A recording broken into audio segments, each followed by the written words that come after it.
गोरबो सिंनि खुलुमनायखौ बयनिसिमबो जासिहरनानै फिन खेबसे चेनेलाव फैफिनबावनाय जाबाय रायजोफोर।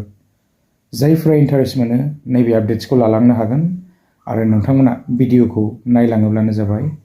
आङो माने नैबे भिडिअखौ दा उन्दुनानैनो शुट खालामनाय जाबाय, खारन देहाया आंना मोजां नङा, दासिमबो गारमाया बारा थिग जायाखै माने।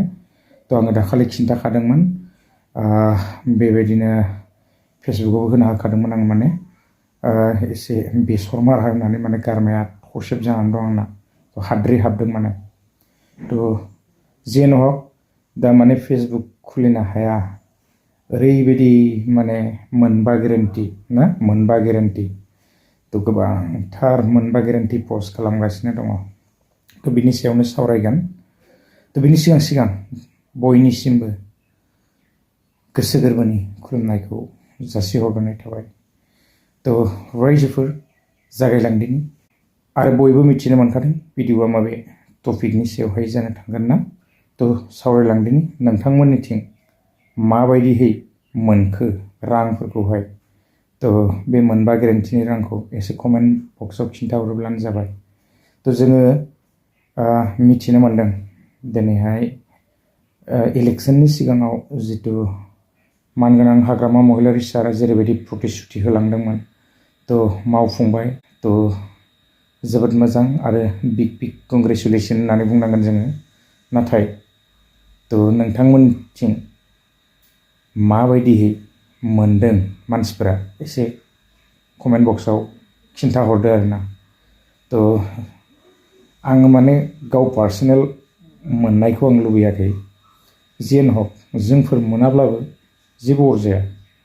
दा सोरबायदिया मोनदों जों एसेब्लाबो सावरायज्लायनायनि गेजेरजों जोङो मिथिनो मोन्दों आरो जोङो खोनानो मोन्दों आरोना। थ' जोङो बिटिसिनिखौ बांद्राय माने बेबायदि जोङो फात्ता मोनखाया। थ' 2 लाखआ दा गोजाननि बाथ्रा। दा जोङो इमान जोंहा बेबायदि माने फरायनायबो गैखाया जिहेतु ना, सोरबाफ्रा BA पास जानानै जेबो मोनाखै, थ' साखरि बाखरि गैया ना, बिथांमोननो होदों। थ' जोबोद मोजांनि बाथ्रा। नाथाय जोंफोरना BAबो फरायनाय गैया, जेबो फरायनाय गैया, जों आफस'सबो खालामा नङा होमबा। दा जेन हक आरो जोंहा जितु आइजोफोरनि 10,000 बेबो अलरेडि जानानै थांबाय ना। थ' मोजाङैनो बयबो मोनजोबदों जानांगौ। नाथायबा जोङो नैबे 10,000 मोननायबो जोङो मिथिनो मोन्दों। जेन हक सोरबाफोर बेबायदिनो पार्टिनि BPFनि ना मेम्बारफोर थागोन, बायदिसिनाफोर थागोन। थ' बिथांमोना मोन्दों, जोङो मोजां मोन्दों, जोबोद कंग्रेचुलेसन मोननांगोन।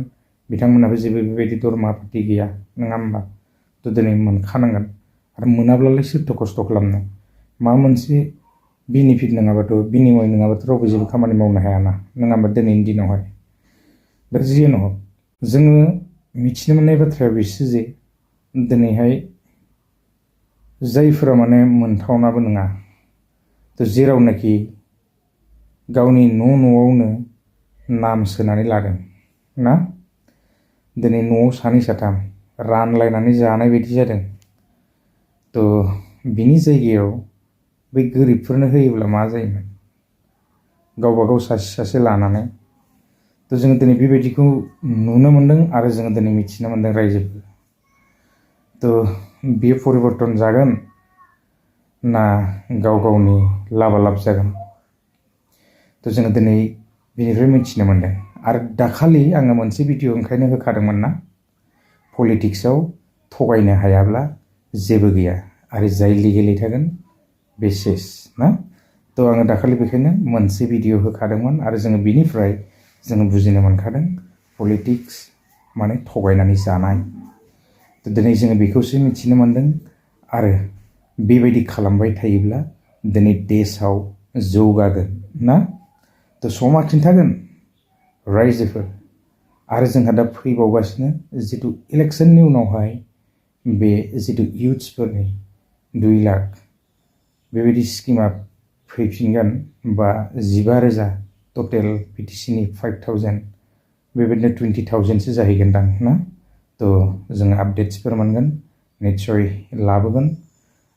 दा नैबे जितु जानानै थांबाय बे जालांबाय माने खबरखौनो मोजाङै मोनस्लाबजोबासै खोमा ना भिडिअ लाबोनोबो पात्ता मोना थ' बेबायदि थ' रायजोफोर नोंथांमोननिथिं माबायदि मोनदों मानसिफोराहाय एसे कमेन्ट बक्सआव खिन्थाहर खिन्थु जोंनि साइडआवहाय माने गावबा गाव न'आव सानै साथाम बेबायदि रानलायनानै लानायखौ जोङो दिनै मिथिनो मोनदों आरो जायफोरा माने बेबायदि मोनथावना नङा मोनथावना नङैयाबो 10,000खौ लादों होननानै जोङो मिथिनो मोनदों जेरावनाखि माने जायफोरा पार्टिनि ना नांथाबनानै थानाय नामा नांथाबनानै थानायफोराल' मोनो नामा खालि बिसोरल'सो भटखौ होदोंमोन नामा सोंलु जानानै दं थ' रायजोफोर गोलाव खालामला नेक्स्ट भिडिअ लोगो मोनगोन गोजोन्थों बाय बाय